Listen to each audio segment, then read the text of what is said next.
Hello, welcome to Tiny Teaspoons. I will be talking today about the hour and 10-minute long Jessi Smiles video, the video that she put out yesterday in response to some of the things that Gabbie has been talking about in her series for the past few days.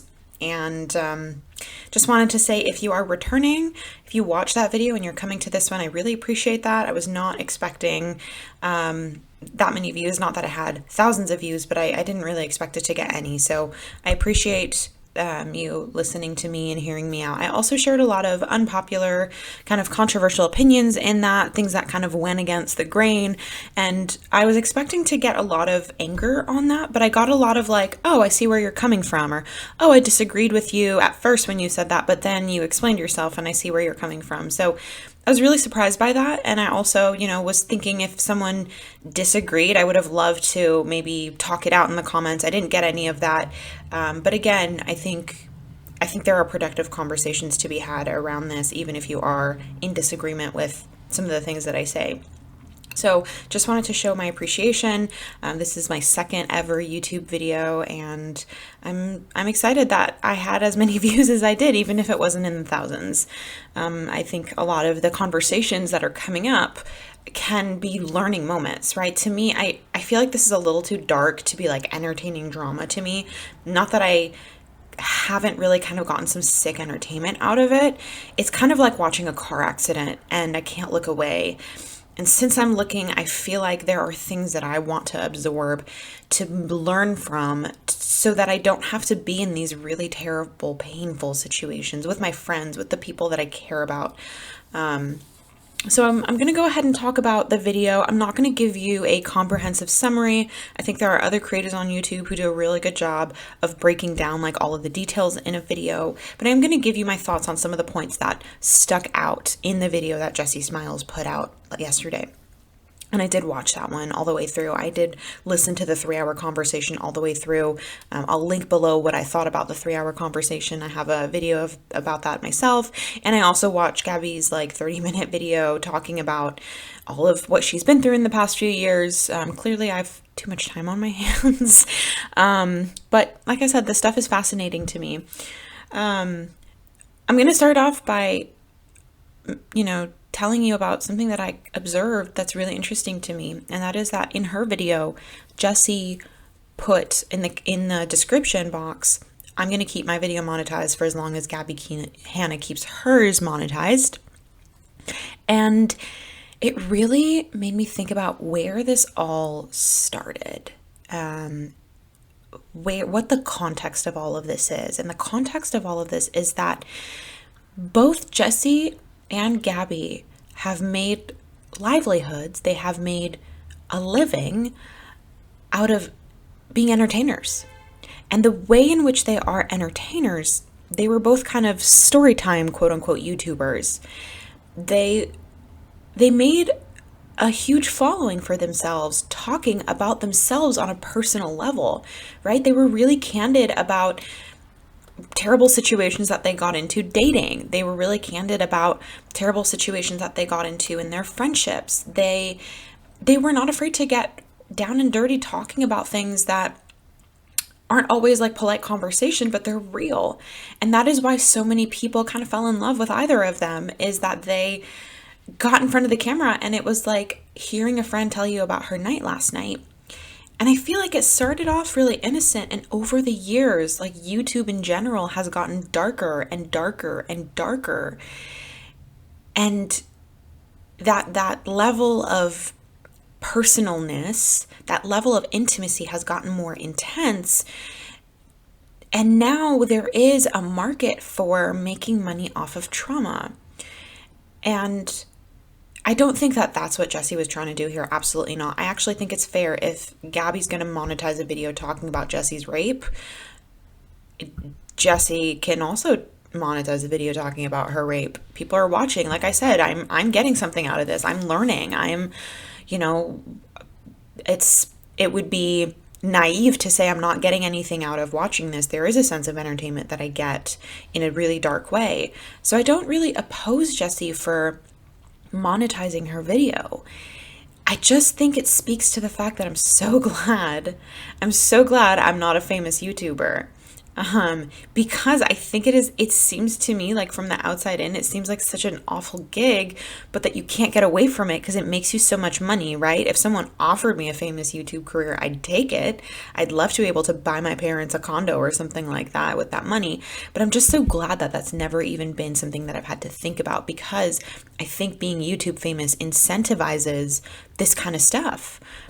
There's money to be made in talking about these things. When people were talking about earlier in Gabbie's series, they were talking about, I don't want to get into the details of this because I think it's a little too dark, but they were talking about something really, really horrifying and terrible that happened to someone.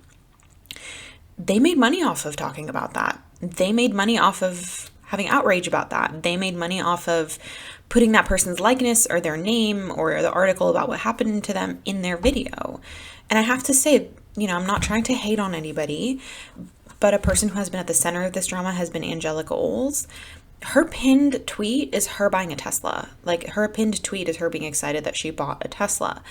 And then you scroll down her Twitter and she's talking about the death of a child. Like, there's something dark about this YouTube world, and it's getting darker and darker and darker. And I think that's how we got here. I think there's something to be said about the internet's need to consume darkness. So that was the first thing that I noticed. And it just kind of makes you think about what all this is about, and maybe sometimes a good reminder that, like, we need to step away from this stuff. It gets a little too dark sometimes. And this is my advice to you all. If you found this video, you probably searched for these people's names. Let yourself know when you need to take a break from hearing about this stuff over and over and over again. It's not always good to be, thinking about this very, very hurtful, toxic friendship dynamic. It can be a little bit poisonous. So, this is my big sister message to you. Make sure that this stuff isn't poisoning you, and that you step away from the computer and you step away from YouTube and you text your friends and you're like, yo, let's get coffee. Let's be healthy friends to each other. Let me step away from this drama. So in Jessi's video, there were things that we had known about, and there were things that Jessi brought up for the first time. Jessi brings up a lot her upset at Gabbie for Gabbie's support of Curtis Laporte, or Gabbie's tolerance of Curtis Laporte, Gabbie's spending time with Curtis Laporte. And there's been a lot of back and forth. No, I didn't. I only did this. I didn't do that. I hung out with him once, or I didn't hang out with him. He approached me. He FaceTimed me. I didn't have his number saved. He took a selfie with me. I didn't want him to. Then Jessi shows that Gabbie seemed perfectly happy to take a selfie with him. It's been a lot of back and forth. And ultimately, what I have to say about this is Gabbie's a shitty friend. It's just, Gabbie's a shitty friend. That's it. Like, if I found out that my friend was raped, I wouldn't entertain any kind of interaction with that person. None.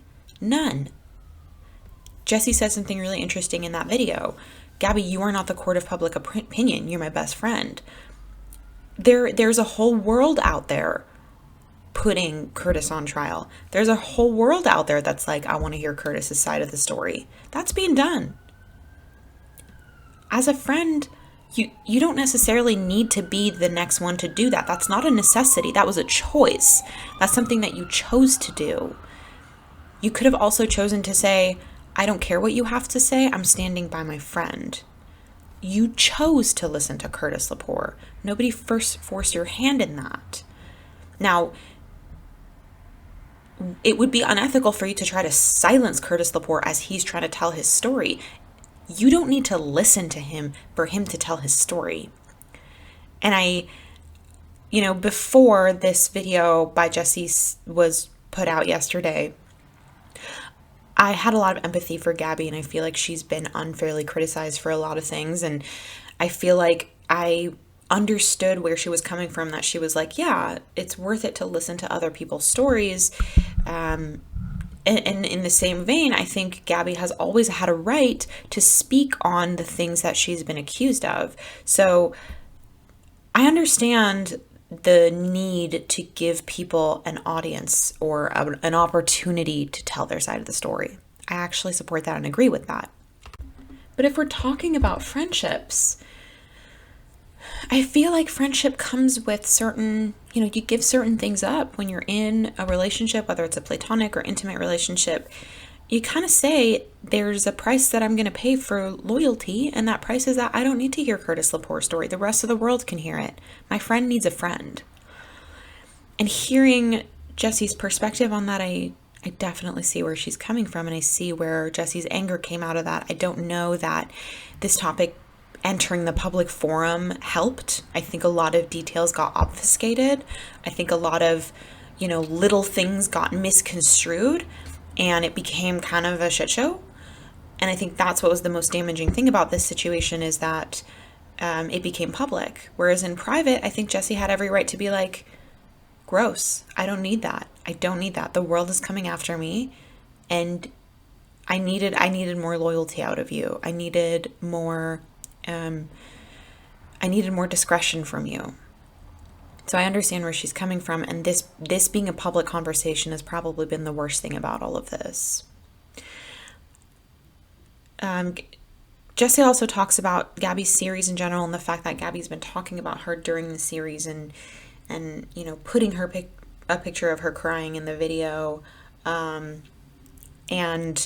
Gabbie's need during this series to just get everyone to see her perspective on things. And basically this series to Jessi is Gabbie following through with her threat of blackmail, because they, in their 3-hour conversation, it seems like that was the whole premise, is how do we get each other to stop making videos about each other?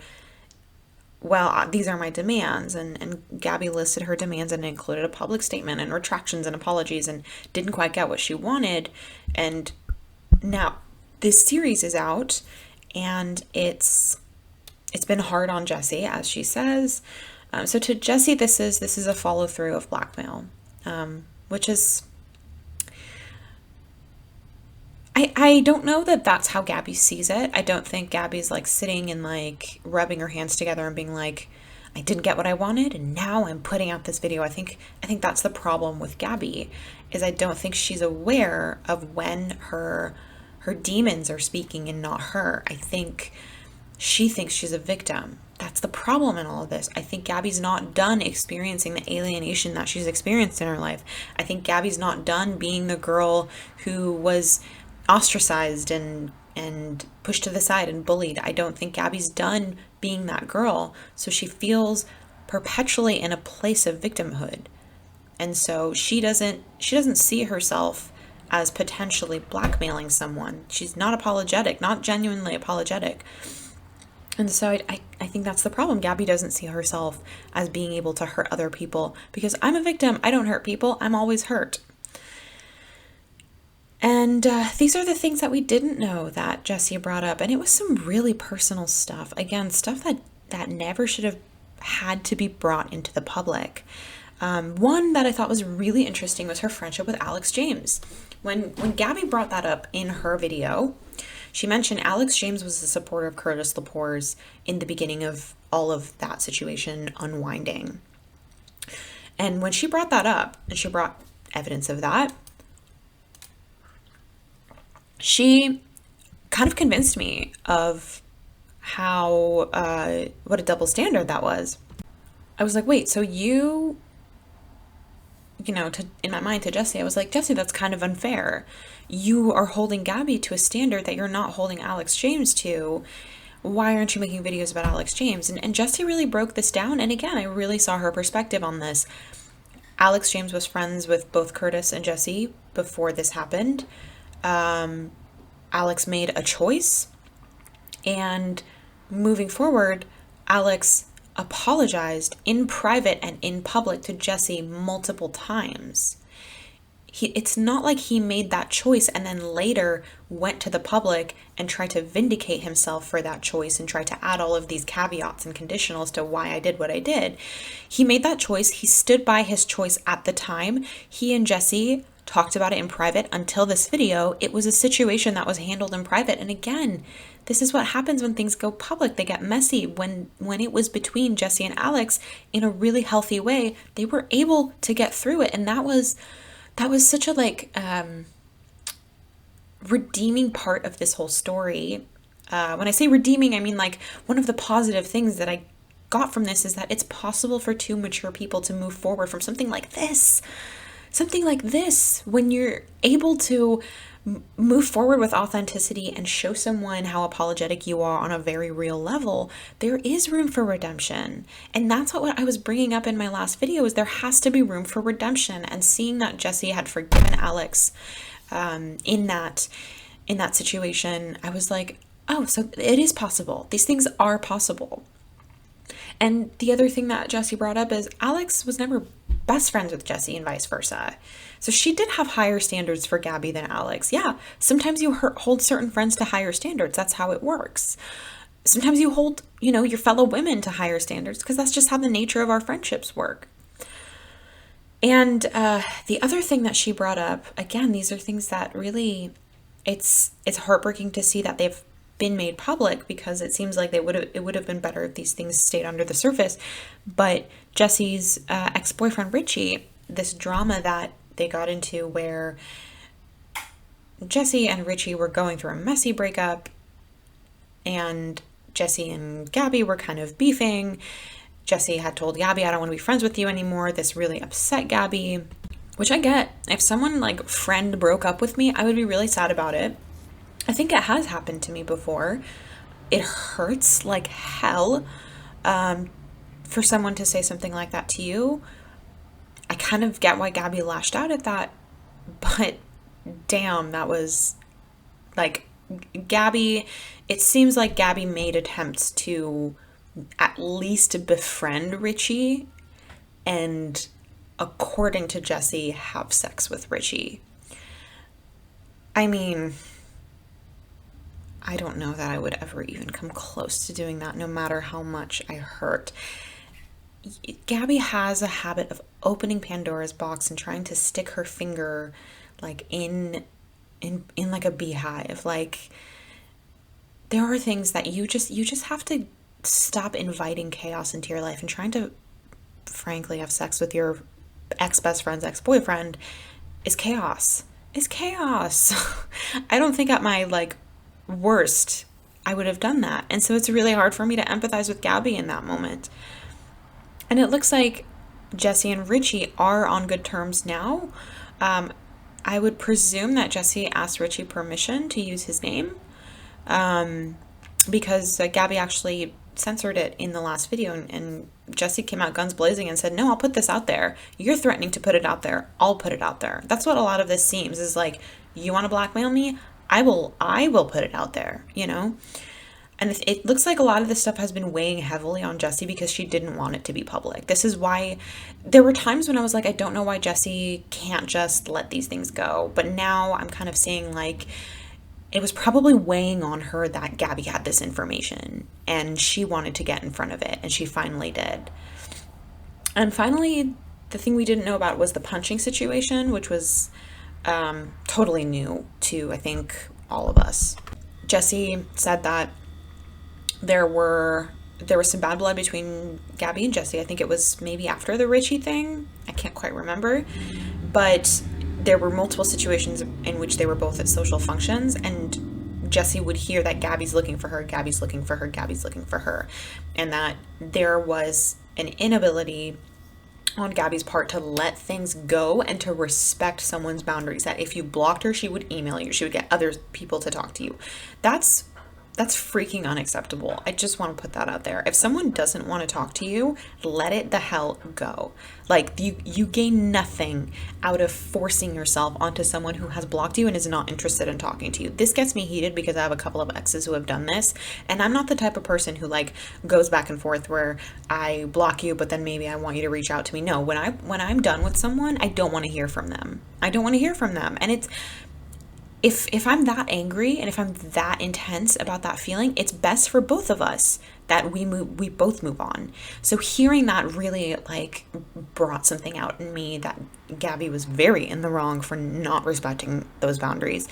And at one point Jessi said, like, I'm paraphrasing, if you see me, I'll punch you.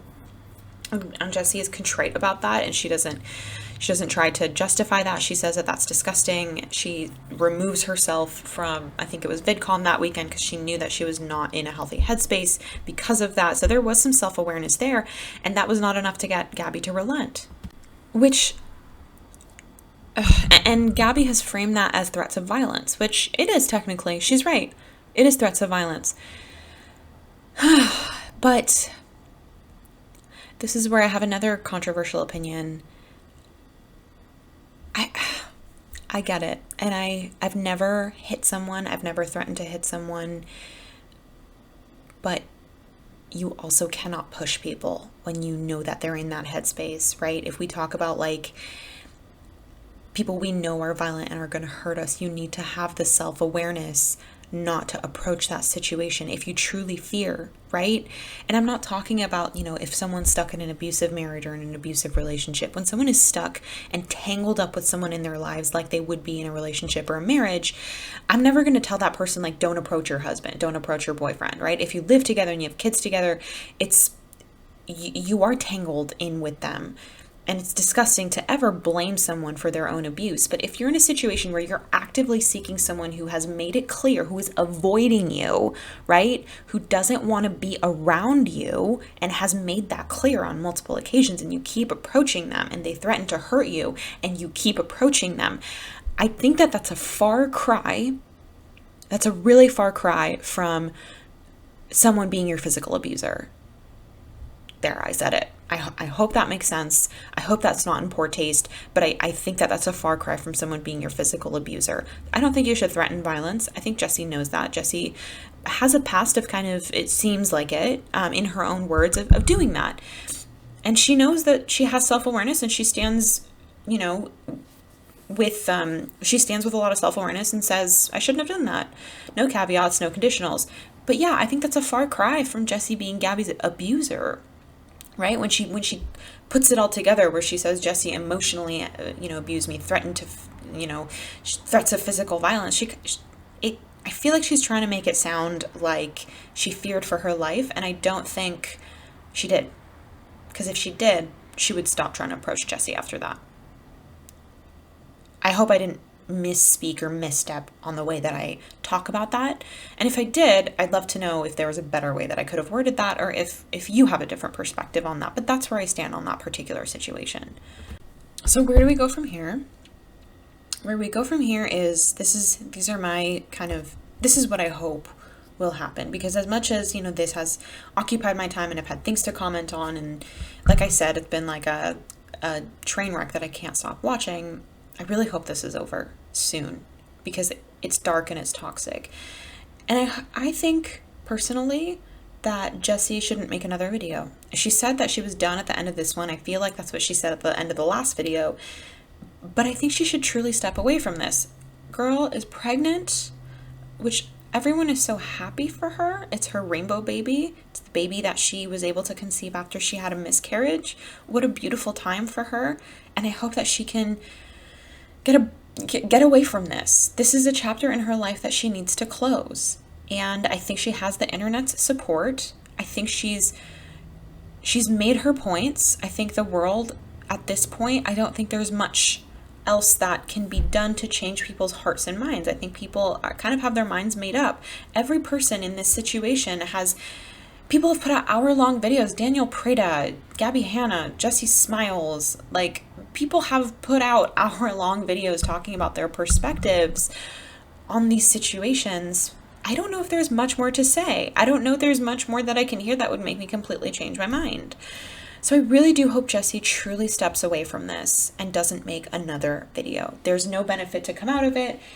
I think that she can really just focus on the good in her life now. For Gabbie, I think Gabbie's going to be deplatformed any day now. I really, really do. don't think she's going to be able to land any brand deals. I don't think she's going to be able to land any sponsorships. I don't think her music label is going to want to continue to host her. I think it's reaching a point where people are just going to want to not be associated with her, right? I think her controversy helped her to an extent because it brought in views, and some brands, even if it's controversial, they wouldn't necessarily mind. But I don't think that approach is going to work for her anymore.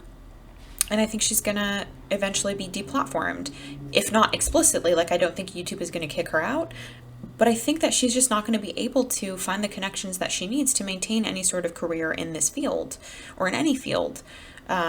She's quick to lawyer up. She's quick to play victim. She's quick to want to hold things over people's heads. So I think that, if Jessi waits it out and takes a step back, that she will be vindicated to the degree that she needs to, if she hasn't already.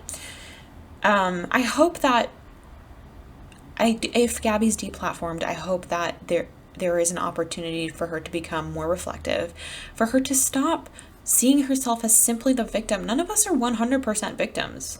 Maybe some of us are, like some rare situations, but all of us have these nebulous journeys through life where some of us are one person in one moment and we're another person in another moment, right? Jessi's been the person who's been on the receiving end of so much internet bullying because of her hate, and she's also been the person threatening to punch someone. Like, she's aware of that. She's aware that there are times when I've been the victim of something and there are times when I've been the perpetrator. I hope that Gabbie recognizes that and truly recognizes that. No, I'm sorry if, no, I'm sorry but yeah, in that moment, I had a lot of ugliness coming out of me. I hope that time away, if she has it, can do that for her. And I hope that all of us can watch this and realize that friendship is such a precious and beautiful thing. Don't squander it. Don't take it for granted. I've lost some close girlfriends over the years, some for petty reasons and some for bigger reasons, and it's never not heartbreaking. Friendship is truly the light of life. Don't take your friends for granted. So if you've listened all the way through this is a good time to text someone that you love them, and that you support them, and that you appreciate them in your life. That's what I gathered out of this, and that's what I'm about to do. So would love to know your thoughts and opinions below. Thank you so much for listening, especially if you're returning. And I hope that you have a great rest of the day and a great rest of your week.